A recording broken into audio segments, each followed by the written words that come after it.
قصور کیا ہے؟ کتاب و سنت کے ماننے والوں کی غلطی کیا ہے؟ اہل حدیث کی غلطی کیا ہے؟ غلطی سب سے بڑی یہ ہے کہ ایک رب کی طرف بلاتے ہیں، محمد رسول اللہ صلی اللہ علیہ وسلم کی اطاعت اور فرما برداری کرنے کی تلقین کرتے ہیں۔ آج ہم اللہ رب العالمین کی طرف بلا رہے ہیں تو ہم سے نفرت کیا جا رہا ہے۔ آج کے زمانے میں دیکھا جائے تو نفرت کے 4 چنڈال چوکڑی ہیں۔ نمبر 1، منور حسین اپنے آپ کو اشرفی کہتا ہے۔ دوسرا ہے فاروق رضوی، یہ بھی بڑا چنڈال ہے، یہ بھی بڑا چنڈال ہے۔ اور تیسرا ہے امین القادری، اور چوتھا تو آپ جانتے ہی ہیں نقشبندی جو جوکر بنا پھرتا ہے۔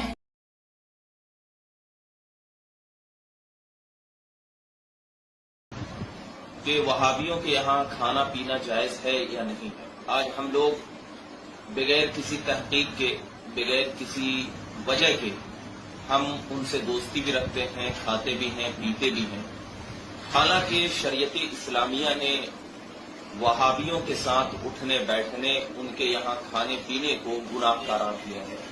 وہابی دیوبندیوں کے ساتھ، گستاخان رسول کے ساتھ رشتہ داریاں کر رہے ہیں۔ کوئی علم جہاد بلند کرنے والا کہ اگر کوئی سنی لڑکا دیوبندی لڑکی سے شادی کرے تو فوراً کلمہ پڑھوا کر شادی کر سکتا ہے، یا اس کو کوئی شرطیں ہیں؟ کلمہ پڑھنے سے کوئی سنی نہیں بن جائیں گی۔ کلمہ تو نانا پاٹیکر بھی پڑھتا ہے۔ صرف کلمہ پڑھنا نہیں ہے، بلکہ حکم یہ ہے کہ وہابی لڑکی سے اول تو نکاح ہی نہ کیا جائے۔ شفاعت کرانے کا انکار کرتا ہے، جو میرے نبی کے مالک جنت ہونے پر اعتراض کرتا ہے، جو میرے نبی کی فاتحہ کرنے پر جھگڑا کرتا ہے، جو میرے نبی کا میلاد منانے پر پورے گاؤں کے اندر انتشار۔ الحمدللہ رب العالمین، والصلاة والسلام على اشرف الانبیاء والمرسلین، نبینا محمد وعلى آلہ وصحبہ اجمعین۔ قال اللہ تعالی: تعالوا إلى كلمة سواء بيننا وبينكم ألا نعبد إلا الله ولا نشرك به شيئا۔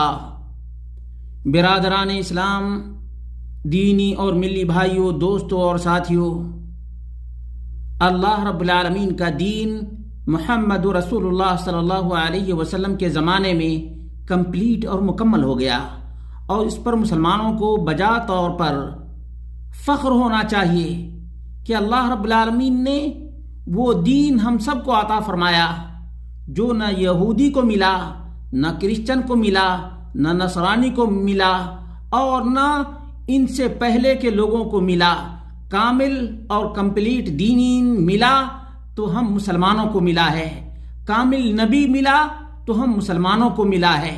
اور اس کا تقاضا تو یہ ہے کہ اس دین کو ویسے ہی اپنایا جائے، ویسے ہی فالو کیا جائے جس طرح سے صحابہ کرام نے محمد رسول اللہ صلی اللہ علیہ وسلم کے زمانے میں دین کو اپنایا تھا، دین کی پیروی کی تھی۔ اسی لیے اللہ رب العالمین نے ان تمام اہل کتاب تک کو اس بات کا حکم دیا، اور نبی اکرم صلی اللہ علیہ وسلم سے کہلوایا گیا کہ آپ کہہ دیجئے کہ ہمارے اور تمہارے درمیان کون سا اختلاف ہے؟ تم بھی اللہ کو ماننے والے ہو، ہم بھی اللہ کو ماننے والے ہیں، تو کم سے کم اس ایک کلمہ پر تو جمع ہو جاؤ۔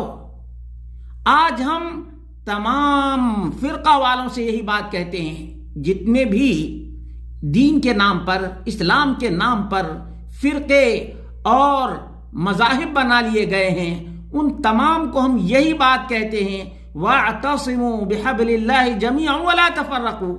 اللہ رب العالمین کی رسی کو مضبوطی سے تھام لو، اسی رب کی عبادت اور بندگی کرو جس رب کی عبادت اور بندگی محمد رسول اللہ صلی اللہ علیہ وسلم کیا کرتے تھے، اسی رب کی دہائی دیا کرو جس رب کی دہائی اللہ کے رسول صلی اللہ علیہ وسلم دیا کرتے تھے۔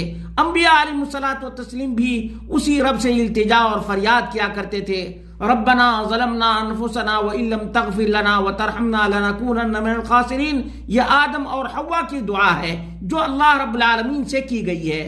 ابراہیم علیہ الصلوۃ والتسلیم کو دیکھیں، تمام کی تمام ان کی دعائیں کس سے ہیں؟ اللہ رب العالمین سے۔ نوح علیہ السلام کی دعاؤں کو آپ دیکھ لیں کہ وہ اللہ رب العالمین سے ڈائریکٹ مدد مانگا کرتے تھے۔ آج قرآن و سنت کے ماننے والوں کا یہی قصور ہے۔ قصور کیا ہے؟ کتاب و سنت کے ماننے والوں کی غلطی کیا ہے؟ اہل حدیث کی غلطی کیا ہے؟ غلطی سب سے بڑی یہ ہے کہ ایک رب کی طرف بلاتے ہیں، محمد رسول اللہ صلی اللہ علیہ وسلم کی اطاعت اور فرما برداری کرنے کی تلقین کرتے ہیں، اور اللہ رب العالمین نے فرمایا وَمَنْ أَحْسَنُ قَوْلًا مِّمَّنْ دَعَا إِلَى اللَّهِ وَعَمِلَ صَالِحًا وَقَالَ إِنَّنِي مِنَ الْمُسْلِمِينَ۔ اس سے اچھی بات کس کی ہو سکتی ہے جو یہ کہے کہ اللہ رب العالمین ہی کی عبادت کرو، جو اللہ کی طرف بلاتا ہو۔ آج ہم اللہ رب العالمین کی طرف بلا رہے ہیں تو ہم سے نفرت کیا جا رہا ہے۔ آج کے زمانے میں دیکھا جائے تو نفرت کے 4 چنڈال چوکڑی ہیں۔ نمبر 1، منور حسین اپنے آپ کو اشرفی کہتا ہے، یہ پکا چنڈال ہے، قرآن میں معنوی تحریف کرتا ہے، معنوی تحریف کرتا ہے، یہ بات یاد رکھیے گا، اور اہل حدیثوں کو بائیکاٹ کرنے کے لیے کہتا ہے، نفرت کی بنیاد ڈالتا ہے۔ آج ہندوستان کے حالات تو ویسے بھی دیکھ رہے ہیں کہ کس طرح سے مسلمانوں کا بائیکاٹ کیا جا رہا ہے۔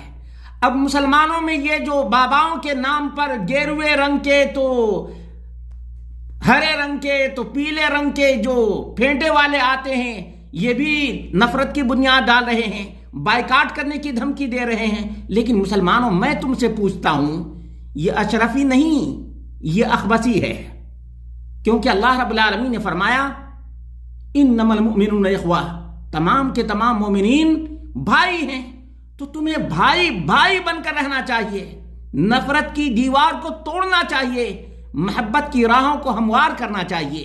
آؤ ایک اللہ رب العالمین کی طرف، ایک اللہ کی طرف۔ ہم کس کی طرف بلاتے ہیں؟ اپنے باپ کی طرف نہیں، ہم رب کی طرف بلاتے ہیں۔ وَأَنِيبُوا إِلَىٰ رَبِّكُمْ ہم کہتے ہیں، فَفِرُّوا إِلَى اللَّهِ ہم کہتے ہیں، تو اس رب کی طرف تو آ جاؤ۔ ہم کہتے ہیں کہ محمد رسول اللہ صلی اللہ علیہ وسلم نے جس رب کی عبادت کی، اسی رب کی تم عبادت کرو۔